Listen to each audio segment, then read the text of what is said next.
Welcome to this week's episode of Outdoor Fanatics. We got a great show for you this week. We're actually doing a throwback episode.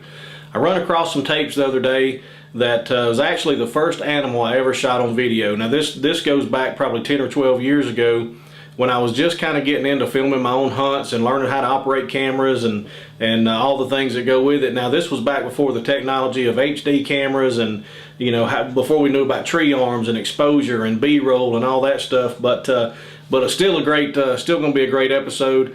I get an opportunity at a trophy of a lifetime down in South Georgia at a good friend of mine's place, Patrick Brown with the Brown Plantation. It's our first morning. It's the last day of September.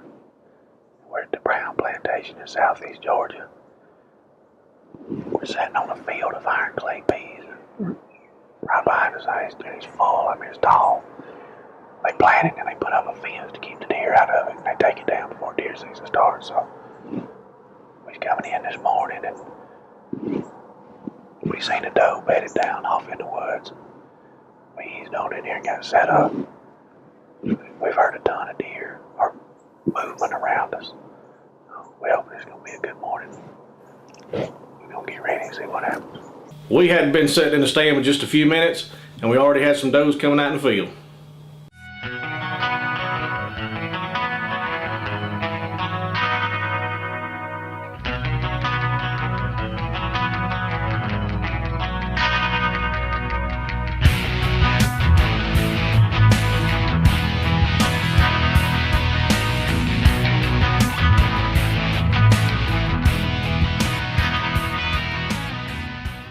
Well, we sat in the stand our first morning there, and we probably had 3 or 4 does come out in them pea fields and just kind of feed around. And it was really neat.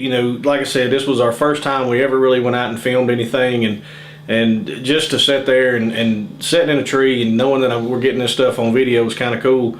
Well, we didn't see the buck we were looking for, so we decided to change stands and go try another spot that they had on the other side of the farm for the afternoon hunt.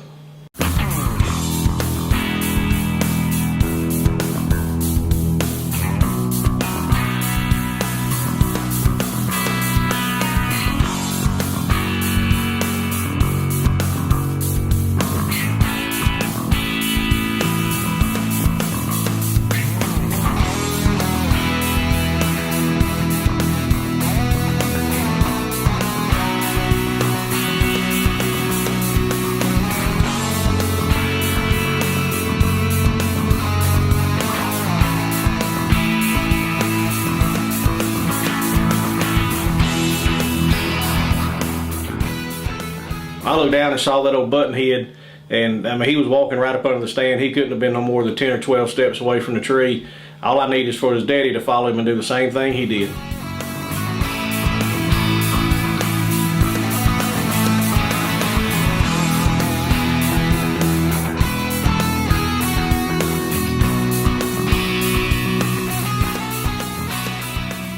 Well, like I said, this hunt's probably 10 or 12 years old, and it's hard to remember every little thing that happened on it, but I do remember when that buttonhead got spooked, I was really hoping that there was going to be a big old buck fixing to step out right where he was standing.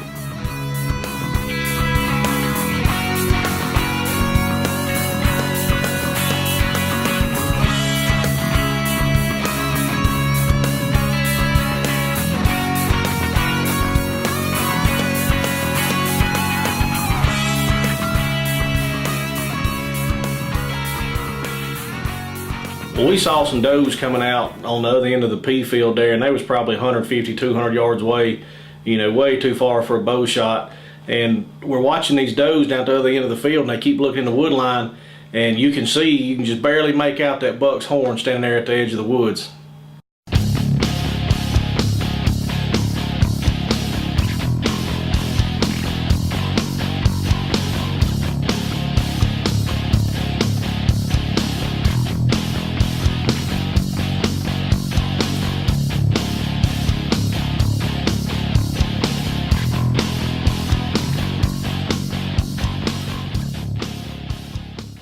Well, we did see 3 or 4 nice bucks sitting in that bean field that afternoon. Unfortunately, we just didn't get them on video. But as we were coming out of the woods, my man Adam Anderson from Jacksonville, Florida, he's done tagged in with his first Georgia whitetail. All right, well, I'm Adam Anderson from Jacksonville, Florida. up here at Brown's hunting, and we were out. I was out in a ladder stand on a food plot. It was about, I would say it was about 6:30, and a spike came working down the road in front of me. Came down into about 30 yards under a persimmon tree, and worked around for about 30 minutes, and nothing was happening. And then about 45 minutes in, he lifted his head up and turned to the north, and I heard a racket, and this thing came walking out. And he took his time, worked all the way around the food plot back underneath the persimmon tree where the spike was, and then right at dusk he turned broadside, and I was able to put a shot on him from about 30-35 yards.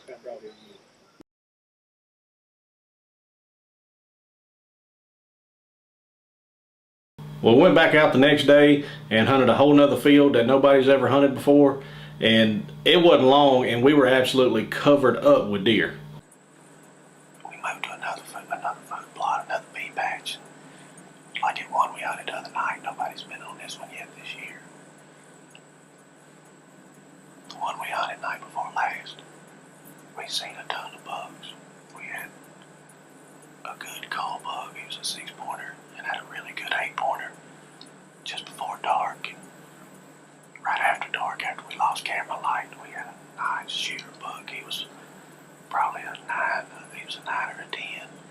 About 140. He come out way at the other end of the field. There's just no way we could see him.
Well, we're sitting there and we're watching this field full of does and buttonheads, and there's probably, I don't know, 8, 9, 10 deer sitting out there eating. And I look down and here comes this really nice little palmated 8-pointer, perfect shot, 20 yards from the stand, and it took a whole lot of restraint not to draw back on that deer.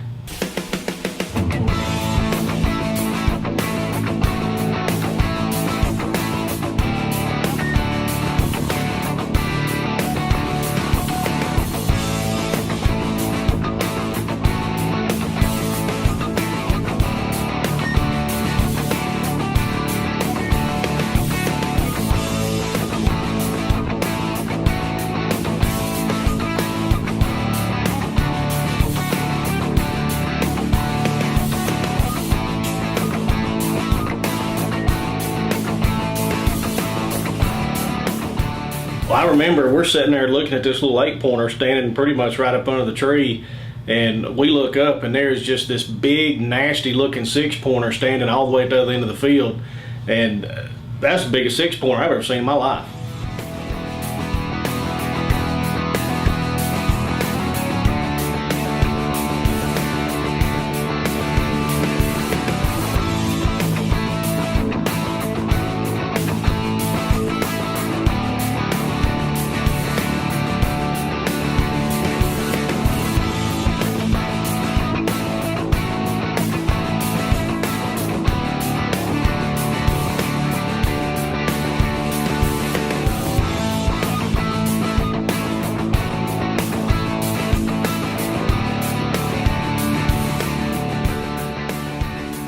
Well, I thought that little palmated 8-pointer and that big old 6-pointer was going to be the only deer that we saw that day. And I remember the guy that was running the camera for me at the time, he told me, he said, look over to your left. And I look over just inside the wood line there, and you can just barely make out this monster South Georgia whitetail, you know, standing over in the wood line. And then there's another big buck kind of over there just walking in front of him. And all I needed is for one of them to do the same thing that little 8-pointer did, and we was going to take some horns home.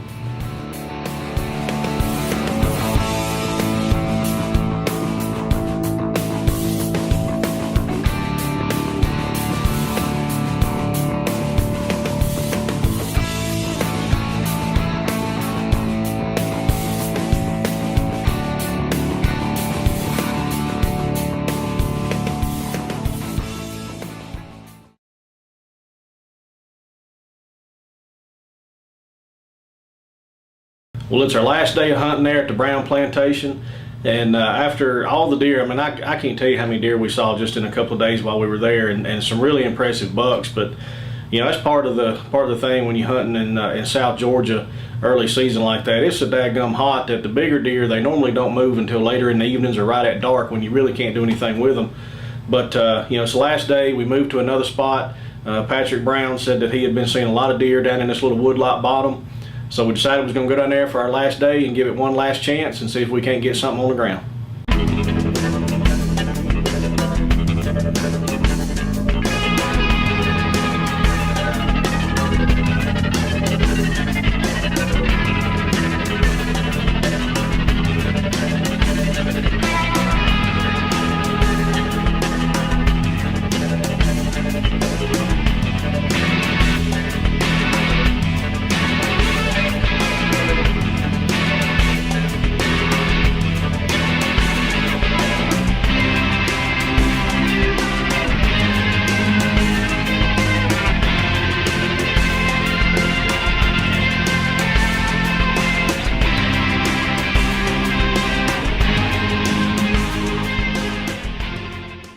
Well, I had high hopes of shooting a really good buck while I was there at the Brown Plantation, especially after all the deer activity that we had seen over the last couple of days.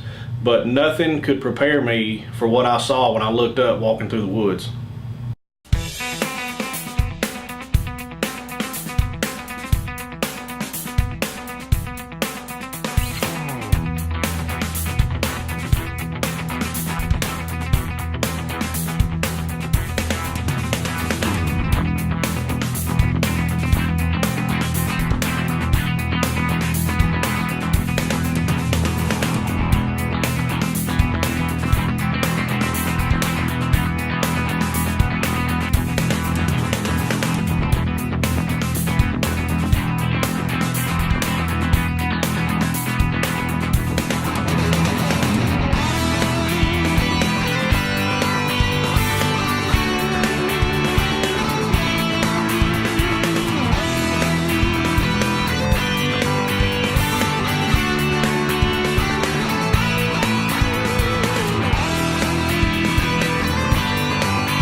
I can remember sitting in that stand watching that piebald doe, you know, 35, 40 yards away feeding, and just waiting on her to give me the perfect shot.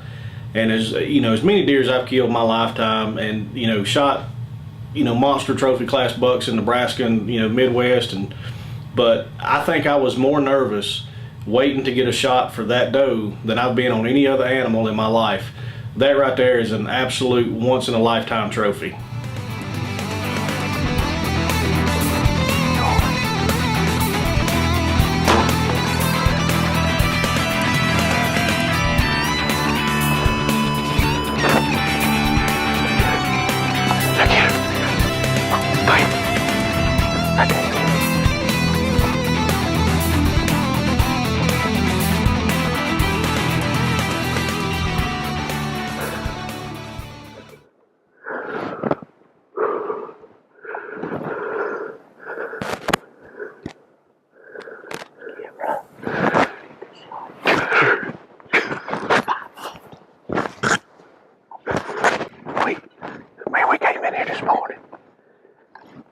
We sprayed some at Muzzy's bow hunter set up at grape juice out there on them vines.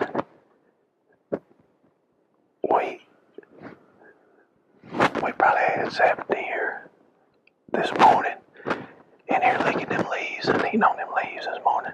And they've been telling us about this white doe that they've been seeing down here. And we were sitting here and I seen her coming from way off down there. I mean, just that piebald sticks out in these woods. Man, she come in and she probably, well, how long, Jason? She probably was up here about 15 minutes. And I couldn't breathe. Man,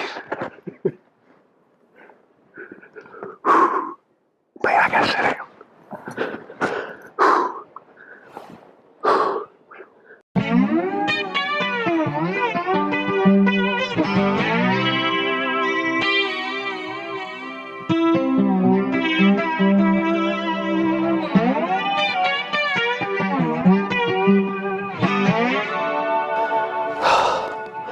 Oh man. Oh, yes. Whew. Look at Jason, she is 90% white. Man, we see. They told us about this white doe, and they got a stand that they see her all the time. They call it the white doe stand. We came in here yesterday and we hung some block on, and they said that they'd seen her in this bottom. Now I'm not 100% sure that this is her, but we'll find out when we get back to camp. But I mean, just unreal, man. I mean, there's people who hunt all their lives and never get to even see a piebald, much less take one. This is amazing. I'm so proud of this. This is a true trophy right here. Good, I mean, just long nosed doe. Beautiful deer. I can't wait to get back to camp and show them guys. Video equipment for outdoor fanatics provided by Campbell Cameras. Relive your adventure. This week's Campbell Cameras Reliving the Adventure photo comes from Matt Edmonds from Nashville, Tennessee. Matt caught this 108-pound, 6-foot bull shark on a number 2 hook while fishing for snapper in the Gulf off of Orange Beach, Alabama. Matt, for sending us your photo, we're going to send you a Campbell Cameras hat and an Outdoor Fanatics t-shirt. And folks, keep sending your pictures and your short stories to our Facebook page, and you could be next week's lucky winner. When I was sitting in the studio with my editor Scott from T-Track Studios and watching the footage of this hunt, it really brought back a lot of good memories. Like I said, this hunt was probably 10 or 12 years ago, and just brought back a lot of memories of all the things that I was doing back then and the people I was doing them with. I had a good friend of mine, Jason. He used to run a camera for me from time to time back then. My old buddy Patrick Brown from the Brown Plantation, super good guy. We've been friends for a long time. And when I moved out of Georgia, I lost contact with a lot of people, but it really started making me think about all the memories that I've made since then, and really got me looking forward to making a lot more memories in the future with this show, Outdoor Fanatics. I hope you guys enjoyed that hunt. It was really a lot of fun to do, and it was great to sit back and kind of take a walk down memory lane, and just really cool, and look forward to making some more memories. So we'll see you right back here next week for more Outdoor Fanatics TV.